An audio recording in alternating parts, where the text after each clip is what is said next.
네, 안녕하세요.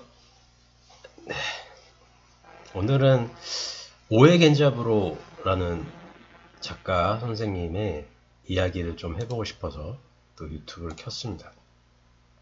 제가 사실은 이런 것 같아요. 요즘에 우리나라 사회가 어떻게 보면은 굉장히 행복은 둘째치고서라도 어떻게 보면은 정말 생존이 힘든 그런 세상인 것 같아요. 심리적으로나 혹은 뭐 사회적으로나.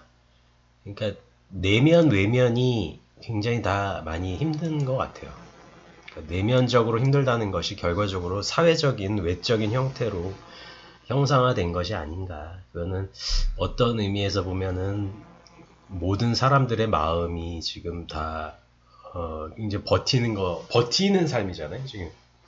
그러니까 이 점이 굉장히 어떤 의미로 봐서는 굉장히 사는 사람들에게 요즘에 이제 연말이고 또 뭐 또 연예계나 뭐 이런 곳에서 좋지 않은 이야기도 나오고 이러니까 뭐 우리가 약간 뭐 기만당한 것 같은 느낌도 들기도 하고 그렇죠. 그래서 오늘은 저도 그런 것 같아요. 이렇게 혼자서 뭐 정말 몇 분 안 되는 지금 막 시작은 했지만은 유튜브를 지금 막 시작했지만은 또 이렇게 카메라에도 대고 또 누군가는 또 봐주신다는 거잖아요. 조회수가 있고 이렇다는 거는. 그런 거를 봤을 때는 또 한편으로는 또 감사하기도 하고 또 이렇게 저도 소통 아닌 소통을 하게 되니까 좀 마음에 있는 이야기라든지 또 뭐 이런 마음을 고백하는 것 같아서 또 글쓰기하고는 또 다른 매력이 또 있더라고요. 유튜브로 이렇게 영상을 올리는 것이. 그래서 이렇게 또 누구를 올리면 좋을까? 하루에 또 한 번씩 또 이런 생각이 들어요. 그래서 오늘은 제가 또 블로그에 쓴 글도 있고 이렇게 제가 뭐 책자랑은 아니고 카메라에 보이나요?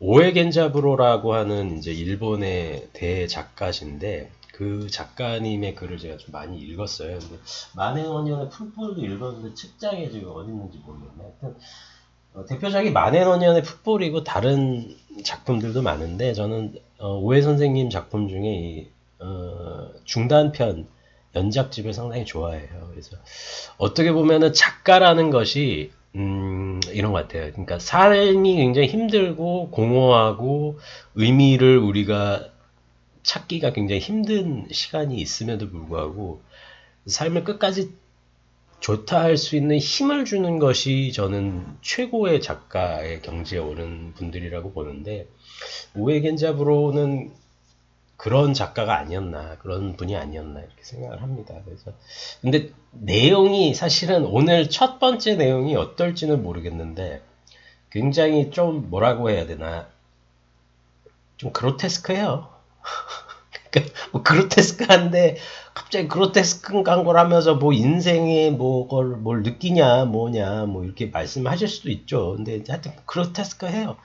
근데 그로테스크하고 굉장히 음울하고 음산한데도 불구하고 그럼에도 불구하고 이 선생님의 글을 읽게 만드는 그런 힘은 어디서 나오느냐. 아이고 좀 추워가지고 제가 옷 좀 입고 올게요.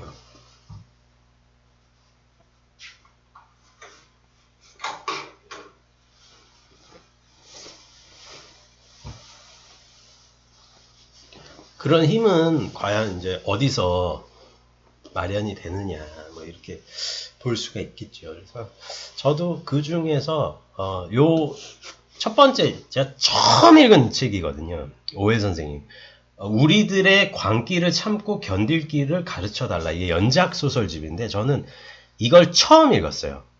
이분의 소설 중에서 달려라 달려 오늘 어, 단편 이야기를 할 텐데 요거는 이 책은 사실 절판된 걸로 알고 있어요. 그래서 일본 원어를 제외하고는 이 책을 읽을 수 있는 방법은 고려원 조금 이제 없어진 출판사라고 알고 있는데 고려원에서 나온 오에겐자부로 선생님의 전집을 통해서만 어떻게 보면은 접근할 수가 있는데 저는 운 좋게 이걸 아버지 책장에서 발견을 했어요. 그래서 제가 이제 이 책을 소장하게 됐는데 그리고 나서 이제 좀 매니아가 돼가지고 이렇게 또 책들을 또 헌책방에서 이렇게 또 구입을 해서 읽었는데 이 이외엔 또 안 구해지더라고요. 그래서 첫 번째 이 책이 가장 제 기억에는 강렬하게 남아있어요. 그래서 뭐 한번 오늘 이렇게 이런저런 이야기를 하면서 오해 선생님 얘기 그리고 이분의 인생 얘기를 할 텐데 굉장히 졸리실 수도 있어요. 아 졸립다. 아 되게 졸립다. 이렇게 하실 수도 있지만은 들어보면은 또 한번 이렇게 들어보시면은 또 묘할 거예요. 자 그러면은 제가 그냥 블로그에 쓴 글이 있어요. 또 좀 매니아입니다. 제가 오해 선생님 매니아여가지고 좀 읽어볼게요. 이건 뭐 제 잡담이고 오늘 그 중에서 나 자신의 시 같은 것을에서 달려라 달려 계속 달려라에 대한 리뷰를 제가 조금 뭐 리뷰 겸 뭐 이거 겸 이렇게 한번 읽어볼게요. 이건 제가 이제 얘기이고 요거부터 자 달려라 계속 달려라에서는 화자로서의 오해는 하나의 관찰자의 입장에 머문다. 주인공인 화자 나이대가 30대 후반에서 40대 초중반으로 추정돼요. 수재로 알려진 외사촌 형이 있어요. 그러니까 우리 그런 경우 많잖아요. 어떻게 보면은 이렇게 사촌 중에 굉장히 빼어난 분이라든지 사촌 중에 굉장히 훌륭한 분이 있을 때는 비교 대상이 되죠. 여기서 이제 주인공인 나에게 그런 존재가 외사촌 형인 거예요. 그러니까 외사촌 형은 주인공인 나. 그러니까 오해 선생님 소설에서 제가 자주 얘기하겠지만은 오해 선생님 소설에서는 굉장히 에세이적이고 자기 고백적인 장면들이 굉장히 많거든요. 그렇기 때문에 오해 선생님 글에서는 화자가 진짜 오해인지 아니면은 가상의 소설 속의 화자인지는 정확하지가 않아요.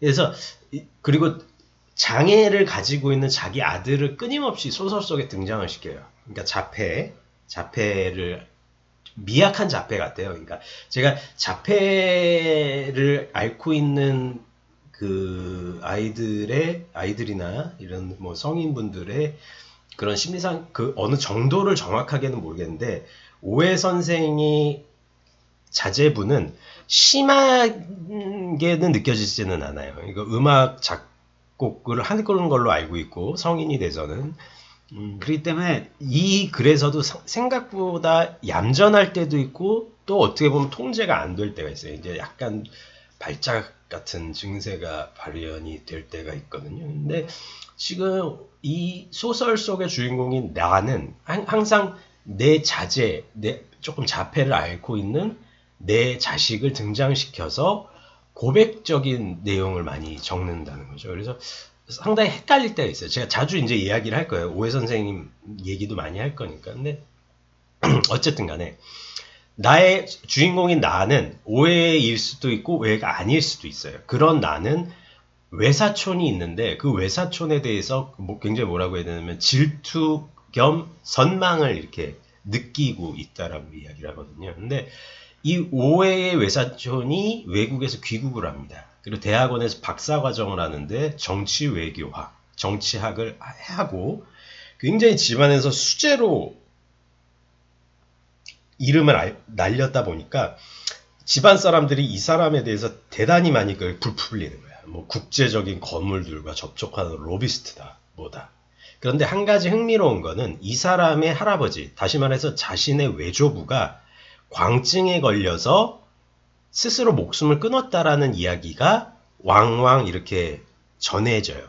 그러니까 왕왕. 그러니까 이게 뭐 도시 집안 괴담처럼 이렇게 전해져요. 그래서 광기의 피가 흐르고 있다.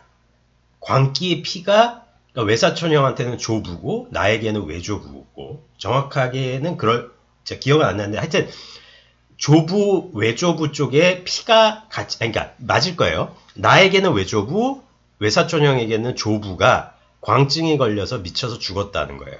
그리고 그 피가 우리에겐 흐르고 있다라는 일종의 공포심은 있어요. 그런데 어쨌든 이런 설정이에요. 자, 외사촌 형은 이제 미국에서 들어와서 무언가 알쏭달쏭한 말들을 늘어놓지만 그의 말의 화두에는 지금이 일본이 매우 어렵고 매우 위급한 상황에 놓여 있으며 그것의 가장 절대적 원인이 핵이라는 거예요. 핵. 그러니까 오해 소설에서 굉장히 많이 등장하겠지만 핵으로 뭐 한 번 맞았잖아요, 일본이. 그래서 패전했잖아요. 그러다 보니까 이 핵이라는 것 자체를 굉장히 공포심을 많이 가지고 있어요.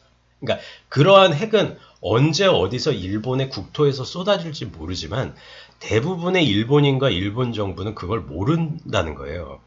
화자인 나는 그러한 사촌형의 말을 전부 알아듣지 못해요. 대단히 난해해요. 그러니까 오해소설이 어려울 수밖에 없겠죠. 굉장히 난해하고 이해하지 못해요. 하지만 그러함에도 불구하고 나는 사촌형의 일말의 경애를 가지고 있는데 그의 논조가 워낙에 분명하고 또 굉장히 논리적이에요. 게다가 나는 사촌형이 어려서부터 보여 놀라운 지적 영역에 대해서 조금은 열등감을 지니고 있는 듯이 소설 전반에 드러나거든요. 나는 그러한 형에게 하나의 거리를 두고 이제 관찰하기 시작해요. 굉장히 좀 음흉하기도 하고 좀 뭐 그런 느낌이죠. 그러던 와중 이상한 일이 벌어져요. 그러니까 로비스트 활동 중에 형은 한 명의 미국 여배우를 일본으로 초대하게 돼요. 그녀는 페넬로프 만다린이라고 하는 국제적 스타거든요. 그녀는 국제적인 영화 배우이고 프로모션을 위해서 일본에 초청되어 온 상태였어요. 형은 그러한 여배우의 에스코트를 맡은 상태였죠. 이 여자는 상대적으로 체구 작은 일본인들에 비해서 엄청난 거구와 육감적인 몸매를 가졌다고 소설 안에서 묘사가 되죠. 그녀는 심지어 표범 무늬의 옷을 입고 주변의 남자들을 거느리면서 여왕처럼 굴리네요. 좀 이렇게 한번 머릿속에 한번 그려보세요. 굉장히 육감적이고 금발의 백인 여배우가 그 조그만 일본의 그 사람들 틈바구니에서 당당하게 이렇게 걸어 다니는 그런 모습을 한번 생각을 해보자고. 형은 페넬로프 만다린을 위해서 리셉션 및 프로모션을 준비하기도 하는데 그 와중에 나는 형의 주변에서 형을 만나기도 하고 여배우와 직접적으로 이야기를 나누고 듣기도 해요. 왜냐면 이제 연회장이나 이런 데서. 형은 나에게 국제적으로 비밀단체가 계속해서 성립하고 있다고 말하고 자신도 그와 같은 국제적 비밀 성립협회의 한 축이 있다고 말해요.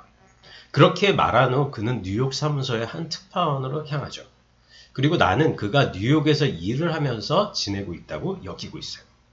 그렇게 대단할 것 같은 일이 벌어지고 있는 와중에 나는 이상한 이야기를 듣게 돼요. 여기서부터 이제 이야기가 좀 재밌어지는데 외사촌 형이 호텔의 고층에서 떨어져 하반신이 완전히 박살이 나는 사고가 벌어져요. 뉴욕으로 떠난다고 작별한 후에 그리고 도대체 그 일이 왜 벌어졌는지에 대해서 오해가 거꾸로 파헤치고 있는 거예요. 그리고 조부와 외조부의 광증 그리고 이 사람이 가지고 있는 독특한 영역의 정치관과 일본을 본인이 마치 어떤 예언자처럼 일본의 미래에 대해서 규정할 수 있는 특권을 가지고 있다라는 선민의식. 그런 그가 페넬로프 만다린의 리셉션장에서 그녀를 프로모션장에서 일본 사회나 일본 연예계에 이 여자를 소개했음에도 불구하고 이런 일이 벌어졌다는 거예요. 이 사람이 고층에서 떨어져서 하반신이 불구가 됐다는 거예요. 자, 뉴욕으로 떠난다고 작별한 후에 근데 뉴욕으로 외사촌 형은 나한테 그렇게 말을 했거든요. 뉴욕으로 향하지 않았다는 거예요. 일본에서 발견이 됐거든. 그러면 형은 과연 무슨 일을 하고 있었냐는 거예요. 이 상황에서 화자인 나는 몇 가지 상황에 대해서 추론을 해요. 나는 형이 그 여배우의 방에서 그러니까 여장을 하고 유리창을 긁었다는 소리를 듣는 거예요. 기모노를 입고 기모노만 입은 채.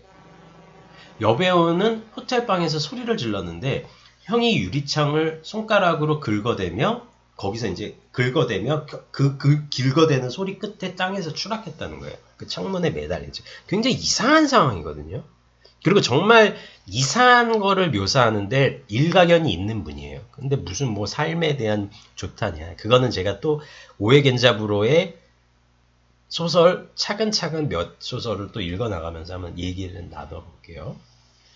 어쨌든 간에 이런 식으로 기괴하고 그로테스크한 일 때문에 형의 하반신이 마비가 됐다는 거예요. 여기서 폴라로이드로 찍힌 한 장의 사진까지 발견돼요. 나는 그것을 직접 보기까지 하죠. 그것은 형이 일본의 처녀처럼 화장을 하고는 일본 전통 복장을 입은 채로 그러니까 기모노 하반신을 모두 벗은 상태로 만다린과 있었던 사진 속 장면을 본 거예요. 사실은 일전에 봤어. 근데 이상하니까 자기가 못 본 척을 했다라고 고백을 해요. 이 화자도. 만다린은 당당한 얼굴로 사진을 바라보고 있고 형은 아주 조신한 모습으로 하반신에 아무것도 입지 않은 채로 만다린과 누워있는 굉장히 기괴한 모습이죠. 자, 그리고 나서 시간이 지나요. 물론 여기서 오에겐자브로가 페넬로프 만다린도 사고로 죽었다라고 해요. 그리고 마치 이 여자가 그 목 없는 니케상 있죠. 그 니케. 근데 목이 없는 상 있죠. 그것처럼 사고를 당해서 이 여자도 목이 날아간 채로 교통사고를 당해서 죽었다라고 묘사를 해요. 그러니까 이런 것이 사실은 동북아의 그로테스크한 대가라는 소문이 이런 데서 발생을 하는 거거든요. 무슨 얘기인지 아시겠죠? 시간이 흐르고 나는 형은 하나의 요양소에 휠체어를 타고서 화자인 나를 기다리고 있어요. 요양소에서 나를 기다리고 있는 거야. 이제 광증도 도졌겠다. 하반신도 불구가 됐겠다. 그리고 나는 외삼촌으로부터 이제 엄마의 누나로부터 자식에게 이런 광증의 피를 물려줬다라는 그 뭐라고 얘기해야 되나? 죄의식을 느낄 필요가 없는데 외삼촌은 죄의식을 느끼고 서 있었다는 거예요. 그 병원에서. 뭔 얘기인지 아시겠죠? 그러니까 오에겐자브로가 지금 이런 식으로 어떤 식으로 이렇게 우리에게 그 이성이 가지고 있는 계몽이 가지고 있는 무력함에 대해서 이야기를 하냐면은 우리가 아무리 배우고 우리가 아무리 하려고 하더라도 도덕적이거나 윤리적인 차원에서 한 걸음 더 나아가려고 했다 손 치더라도 우리를 잡고 있는 게 우리의 몸 안에 흐르고 있는 피로서 계승된 계보 이거일 수 있다라고 하는 것이 오에겐자브로의 생각 중에 하나거든요. 그러니까 어쨌든 간에 형과 나는 요양원에서 대화를 나눠요. 나는 그곳에서 형으로부터 이상하고 논리적인 이야기를 듣게 돼요. 형의 논지는 요약하면 다음과 같아요. 지금 휠체어에 앉아있는 자신과 두 발로 서 있는 화자의 입장은 화자에서 입장에서 살펴보면 그러니까 나의 입장에서 보면 당연히 내가 우위에 있죠. 이 형은 이상한 짓거리 하다가 호텔 로비에서 떨어져서 호텔 창문에서 떨어져서 하반신이 불구가 돼 있고 다리를 못 쓰고 그리고 나는 멀쩡하게 서 있고 근데 이 사람이 이렇게 얘기를 한다는 거죠. 하지만 지금 일본 외부에서는 아직도 냉전이 진행 중이고 핵은 언제 어디서든지 일본의 머리 위로 떨어질지 모른다는 것인데 그때 정말로 핵이 찾아왔을 때 지금 휠체어에 있는 자신과 두 발로 서 있는 너와의 사이에서 누가 우위에 점하겠느냐는 거예요. 형 자신은 이러한 상황에 직면하면서도 마음의 평정을 얻었대요. 훈련이 되었다는 거예요. 이런 기괴한 상황에서 자기가 집안의 대형 수재로서 이렇게 살아왔는데도 불구하고 내가 지금 이 모양 이 꼴로 한순간에 그 실수로 인해서 이 모양 이 꼴로 살아있지만은 나는 내 마음의 평정을 얻는 훈련을 했다는 거예요. 그래서 핵이 터지건 말건 간에 나는 실존자로서 생존을 할 수 있다라고 이야기를 하는 거예요. 근데 너는 어떠냐는 거예요. 게다가 자신이 페넬로프 만다린과 벌였던 하나의 일들은 무동기라고 얘기하거든요. 그리고 그것은 어떠한 해석도 없이 어떠한 의미도 없이 그냥 받아들인다라고 이야기를 하고 있어요. 그리고 나서 나는 형에게 또 졌다라는 마음으로 형 곁을 떠난다는 그런 내용으로 이 소설이 마무리가 됩니다. 그 어떻게 들으셨는지는 모르겠지만은 사실은 저는 오에겐자브로 선생의 이 소설을 읽고 약간 쇼킹했어요. 아, 대단하다. 대단한 소설이다.